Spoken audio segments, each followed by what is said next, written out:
And do you know why do we see such anger from the South Africans?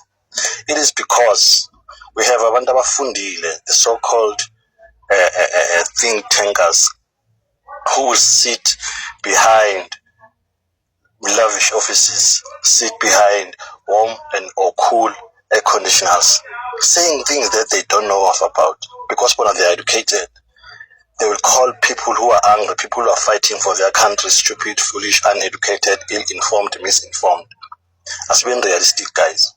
I have a nephew, I have a cousin, I might have a sister or a brother who is a drug addict. Sorry for that language, but who is an addict.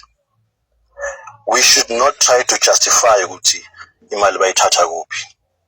The environment should be conducive enough for me to be able to increase kahle. Akungabi nama temptations.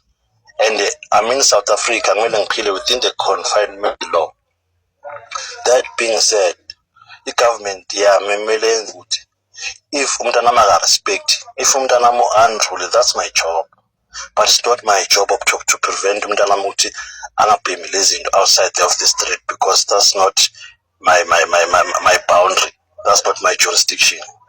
Moving right along.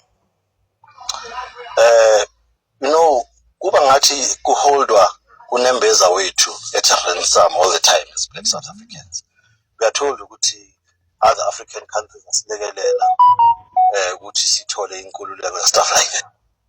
So awukwazi ukucomparisha i-South African nomuntu okufika, cause already vele yena engathatha noma yini nawe uma ungaya kwenye ngeke umind ukwenza noma yini le, cause uyazi ukuthi uma ufika la ekhaya uba iboss. So bengifuna ukumbonisa nje leyo perspective leyo ukuthi not ukuthi ama-South Africa days, it's because bona iyabafavor, cause ama-country wabo vele awekho well off. So mabelana ngisho ngawudaka boy ngisho ngayini, but as long as ebuyele eNigeria ne-$1,000 ufika ngale unemali eningi. Okay, kancane nje.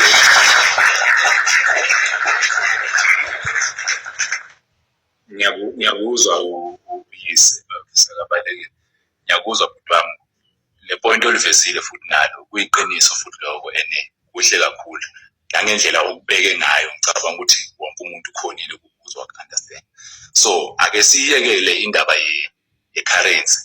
Uthi mangisuka la eZimbabwe ngiphethe 100 rand eZimbabwe ushuthi sengina extra cash nyana. Asiyekele ke leyo.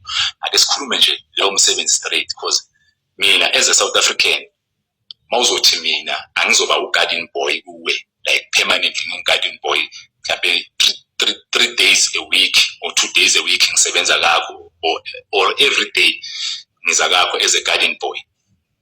Ngizokuthanda mina yini lokho noma ngizokuvumela? Mina njengami ngi-South African angeke ngivuma ngithi lithi asiyeke indaba ye-currency. Mina vele mangithi kuwe ngizojabulela ku-2000 mhlambe ngenyanga ngenze umzekelo njenge-garden boy, bese ulanda umuntu waseZim, ulande mina as a South African.